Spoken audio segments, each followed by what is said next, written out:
नमस्कार दोस्तों। आज हम जानेंगे कि इलेक्ट्रोमैग्नेटिक वेव जब ट्रेवल करती है तो यह जब कंडक्टिंग मीडियम पे ट्रेवल करती है या फ्री स्पेस में ट्रेवल करती है, यह मीडियम को कितना अपने एंट्री करके निकलती है, मीडियम में कितनी एंट्री करके निकलती है, इसका हम पता करेंगे। अगर किसी कंडक्टिंग मीडियम पे इलेक्ट्रोमैग्नेटिक वेव ट्रेवल कर रही है तो उसका एम्पलीट्यूड यानी intensity of electromagnetic wave is continuously going to be decrease. या यूं कहें कि जब किसी कंडक्टर पे, let us suppose this is the conducting medium, let us suppose electromagnetic wave is interested to travel, this is traveling, so this particular distance is called the skin depth, this is called skin depth। और in terms of penetration depth और skin depth, इसे penetration depth भी कहते हैं, is denoted by a particular parameter delta which measures the depth पर distance.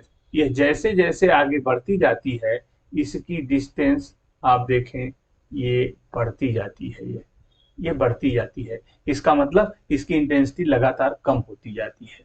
The significance of the penetration depth is that it can measure the depth of which an electromagnetic wave can penetrate the conducting medium। कितना अंदर होकर निकलती है। आपको पता है कि जितना अंदर वह एंट्री लेके चलेगी उसकी इंटेंसिटी उतना कम होगी। इसका मतलब है कि अच्छा अगर ट्रेवल कराना है इलेक्ट्रोमैग्नेटिक वेव को तो पेनेट्रेशन डेप्थ या स्किन डेप्थ कम होना चाहिए। और skin depth is defined as the distance beyond the surface of the conductor, beyond the surface of conductor in here you are looking, इसके अंदर जितना एंट्री कर जाती है उसे कहते हैं penetration depth. And it is reduced by 1 by e exponential of its value at surface. इसे हम अगर मैथमेटिकली दिखाना चाहें तो delta is equal to 1 upon alpha, and alpha is the penetration depth and coefficient of penetration depth, and delta is equal to penetration depth, and it is equal to under root 2 by mu sigma omega, where mu is the permeability of the medium, sigma is conductivity of the medium, and omega is the frequency of electromagnetic wave। और इसे आप simplify कर सकते हैं। Omega is equal to 2 अगर हम रख दें, late us suppose this omega is equal to 2 pi f, then the term delta is equal to 2 upon this will be 2 pi f mu sigma, this 2 is cancelled out, this is already in a square root, so it will become 1 upon under root pi f mu sigma। This indicates that hence delta is proportional to 1 upon sigma, यानी जितना अच्छा conductivity होगा उतना कम depth होगा। यानी higher conductive medium लीजिएगा तो वहां पर डेप्थ कम होगी, जितना सिग्मा ज्यादा उतना डेल्टा कम। इसीलिए टाइप से 1 अपॉन ओमेगा, यानी जितना ज्यादा फ्रीक्वेंसी उतना कम डेप्थ, यानी हाई फ्रीक्वेंसी आप रखिए तो डेप्थ कम होगी। और it shows that skin depth varies inversely as the square root of conductivity of the medium and frequency of the electromagnetic wave। इसका मतलब हुआ कि अगर बहुत ज्यादा फ्रीक्वेंसी है तो स्किन डेप्थ बहुत ही कम होगा।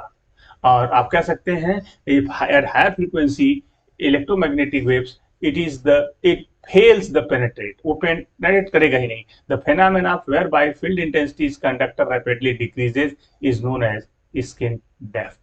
Knowing the skin depth for a particular conducting medium, it can be made thicker or thinner depending upon applications। और इस डेप्थ का यूज हम लोग कहाँ करते हैं, electromagnetic shield use for police are made of conducting material. ये प्रयास करते हैं कि वहां पर मिनिमम डेप्थ हो जाए। तो अब इसके बाद हम लोग देखेंगे कि अगर डेप्थ बढ़ती है, एनर्जी घटती है तो इसका क्या फर्क पड़ता है। तो energy carried by electromagnetic wave हम देखेंगे।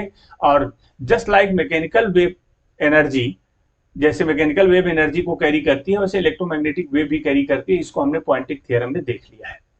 और यह इलेक्ट्रोमैग्नेटिक वेव क्या करती है, जैसे वहां पर काइनेटिक एनर्जी और पोटेंशियल एनर्जी होती है उसी टाइप से यहाँ पर electric and magnetic field energy होती है और इसी फॉर्म में स्टोर होती है एनर्जी उसके अंदर। और मान लीजिए कोई स्मॉल वॉल्यूम डीवी हो और the energy of electric field UE, electric field energy को अगर आप देखें तो ये होती है half epsilon naught E square DV. और इसी टाइप से मैकेनिकल मैग्नेटिक फील्ड को देखें तो it is 1/2 mu not be square dB. Mu naught is the permeability and epsilon not is the permittivity of free space. अगर देखें तो electric field energy per unit volume, this dV we cancel out, or UV upon dV you can say, so that will be UV is equal to energy density, UV is equal to half epsilon E square. Similarly, the magnetic field energy, you will have this one. So dV means per unit, that will give you the density or energy density per unit volume. ये कर देंगे और इसकी value को अगर हम देखें तो हमें पता लगता है कि electromagnetic fields E and B are always present in electromagnetic wave. इसका मतलब है कि इलेक्ट्रोमैग्नेटिक वेव जब भी ट्रेवल करेगी तो उसमें energy, total energy, electric field energy और मैग्नेटिक फील्ड एनर्जी के फॉर्म में ही ट्रेवल करेगी। इसका मतलब हम कह सकते हैं कि the total energy will be the addition of both. So we can add this one and which indicates this will be half of epsilon naught E square as usual, and this will be half this mu naught, B by mu naught is equal to H. So you can say it is H square, and this will give you the value. This will give the another form, and which can, but we know that E by H is equal to mu naught by epsilon naught. We have studied it in the term or in the topic or in the video of the relation between electric and magnetic field. Mu naught epsilon not की value पता है या ऐसी इसी expression से हम कह सकते हैं H equal to E mu naught epsilon naught. अगर इस वैल्यू को हम इस ऊपर वाले इक्वेशन में H की जगह इसको हम सब्स्टिट्यूट करें, we will get, hence we will get U is equal to value रखें तो that will give you half of epsilon naught E square तो रहेगा ही रहेगा, प्लस आप देखें तो ये भी आएगा half of mu naught epsilon not divided by mu naught into E square. क्यों? क्योंकि ये स्क्वायर होगा तो यहाँ पर स्क्वायर रूट हट जाएगा। इसे सिंप्लीफाई करें तो half of mu naught epsilon square है, म्यू नॉट कैंसिल्ड आउट, तो आपको फिर से मिलेगा epsilon naught E square, which indicates that the U is equal to the total electromagnetic energy density, U is equal to UV plus U half epsilon naught square plus half epsilon naught square, कितना हो जाएगा epsilon naught E square, जो कि आप यहाँ देख रहे हैं। तो this is the total energy carried out by the electromagnetic wave। अब जहां पर एनर्जी होगी वहां पर इस रेशियो को भी आप निकाल सकते हैं कि दोनों एनर्जीज का रेशियो क्या होगा। रेशियो को आप देख सकते हैं कि हमेशा इलेक्ट्रिक और मैग्नेटिक फील्ड एनर्जी का रेशियो 1 होता है। ऑब्जेक्टिव के लिए very important, it is confirm that the electric field energy density is equal to the magnetic field energy density. So energy associated with the electric field is equal to the energy associated with the magnetic field। दोनों energy बराबर होती हैं, इस बात का ध्यान रखना है, और दोनों का रेशियो हमेशा यूनिट होता है। अब एक छोटा सा पार्ट इसी में और है कि मोमेंटम एंड रेडिएशन प्रेशर क्या होता है इलेक्ट्रोमैग्नेटिक वेव का। आपको पता है कि इलेक्ट्रोमैग्नेटिक वेव में एनर्जी तो होती है, मोमेंटम भी होता है, लेकिन वहां पर मास नहीं होता। और ये आपके लिए एक सरप्राइजिंग होगा कि how momentum is without mass available, इसको हम देखेंगे। An electromagnetic wave carries momentum, ये बात ध्यान रखना है। ऑब्जेक्टिव के लिए also it is an important part. The momentum of electromagnetic wave is the energy carried by the wave divided by the speed of light. ये ध्यान रखें, energy carried by the wave which is divided by speed of light. और electromagnetic wave energy को absorb कर सकती है, reflect कर सकती है, जैसी उसको आवश्यकता पड़ेगी as per application. So momentum उसका ट्रांसफर भी होता है। The longer the wave is incident on object the more momentum is transferred. Very simple concept. So this is called radiation pressure.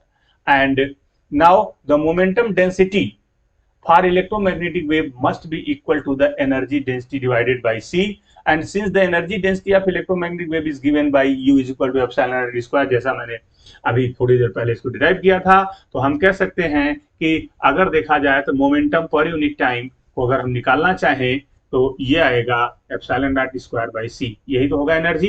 और एप्सिलॉन नॉट ई बी हो जाएगा और A B by mu naught C square, इसे mu naught epsilon naught से convert करेंगे तो that will be S upon C square.